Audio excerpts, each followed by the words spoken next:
పక్కన టీచర్ని పొగడాలి. ప్రాణానికి ప్రాణమైన ప్రేమికురాలు, ప్రపంచానికి తెలియని భార్య. కరెక్టా CM sir? Untie him and stay outside. Wait for my orders. Okay sir.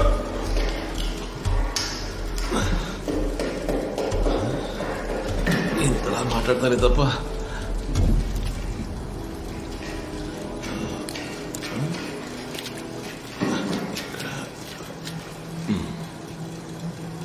అంతా మీ మంచి కోసమే సార్.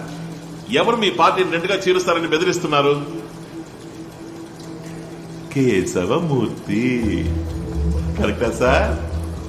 ఇంకో 2 రోజులు ఆయన రాజకీయ జీవితం క్లోజ్ సార్. ఆ పని నేను చేస్తా. ఎలా?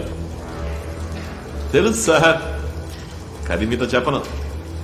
అపోజిషన్ పార్టీకి కావాల్సింది మీ పార్టీ పేరు చెడిపోవడం. అదే సమయంలో మీకేదైనా మంచి జరగాలి.